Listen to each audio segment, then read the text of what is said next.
Hi all, I'm Amarathi, and if you're looking to pick up this game with a 1.0 launch, then this may be the video for you. I've been playing this game for a few years now, and these are the tips I would give to any new player trying to get into the game, regardless of whatever your previous ARPG experience is. Before we get started though, I do want to set your expectations with the initial experience. Last Epoch is a very fun game, but it is still in its infancy. What this means is that there's lots of bugs, there will be future content that will really flesh out the end game, and there's going to be lots of patches that, help with the class balance and give it that final polish. Yet I, like many, have put thousands of hours into this game because it's fun, it offers so much potential with all its interactions, and it has some really awesome moments. So my takeaway is, don't stress like you need to be doing something in this game. Take your time, enjoy the ride, because the journey is the destination. Now without further ado, let's get into these tips. So my first tip is you do not need a build guide. A lot of people, if you're coming from Diablo or Path of Exile or whatever game it is, you'll be really tempted towards heading towards a build guide that's really established. It's going to help guide your process, so you don't need to think too much about it, and it's going to draw on the experience of a lot of veterans who have played the game before you. Last Epoch, you really don't need one. Every skill can really stand up on its own, and part of the fun of it is choosing between those different skills and interactions. The campaign, the early monoliths, they're all easy enough that you don't really need to min-max it that much. There's never really going to be something that is going to make you struggle. Sure, if you just want to blaze through that thing, go ahead, have a look at some early game build guides, but for the most part, you will be right picking the skills you choose. And don't be scared to improvise, change those skills. It's all about finding the fun interactions between those things. Once you get into Empowered, that's when I would start looking at build guides. Number 2 is that you don't need to finish the campaign. Why I say this is because chapters 8 and 9, which are currently the end game of the campaign, are a little bit harder to do. So what a lot of people will tend to do is, after they've kind of finished chapter 7, around that, once you've got your idle slots unlocked and your passive points the max you can get, then go into monoliths and start getting through there. Once you've gone through your monoliths and your builds a little bit together, finish off the campaign for that nice little +1 stat point to all of them, as well as unlocking whatever you need to. This may change a little bit with the introduction of factions. You'll need to get to Majelka to access those factions, whichever one you want to do, Circle of Fortune or Merchant's Guild.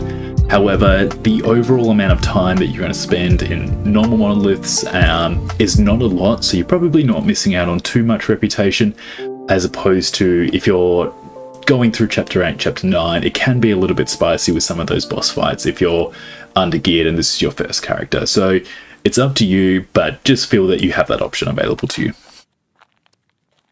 Tip number 3 is that there are no bad decisions, only better ones.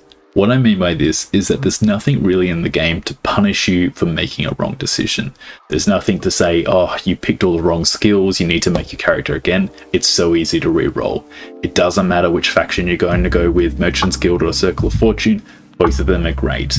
However, given your playstyle, maybe you're a good player, maybe you're not a great player, whatever it is, there can be better decisions to support you, and it's worth always talking to people and asking around to try and get that information and help you, but don't feel like you're going to choose anything wrong. Don't have that choice paralysis, is where I'm going with this.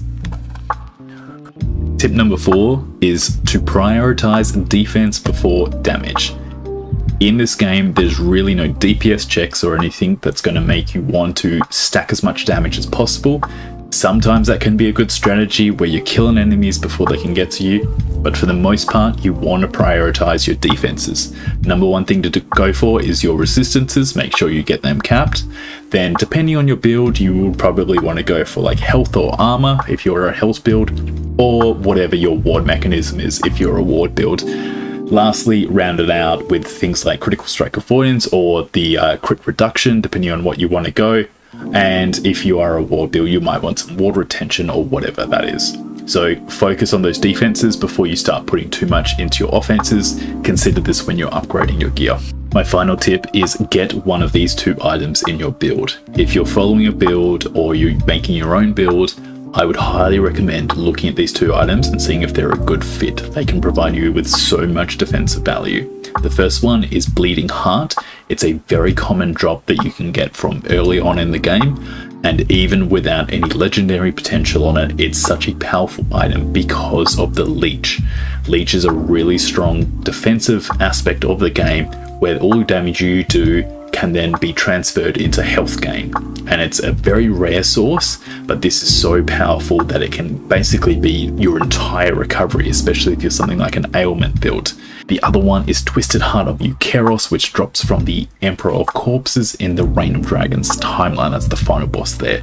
It's got a good chance to drop, so it's quite easy to get one of these, and it does an awesome thing by converting your health to ward if you're using a elemental or necrotic spell. So if you are like a rune master or an acolyte or anything like that that uses a lot of spells that go into that, I would highly recommend looking at this item because you can get so much free ward, especially if you're healing up that health that you do convert. It basically can double your health pool. Plus it's got all these awesome affixes like the strength there that can be used as percent armor increase, and it's just such a great item, so I would highly recommend looking at that. Well, there you go guys, that is my tips for all you new players out there. If you've learned something new that you'd like to contribute, or if this video has helped you, please leave a comment below and just tell me what you guys think. I can't wait for this game to launch in a few days. How exciting. See you guys then.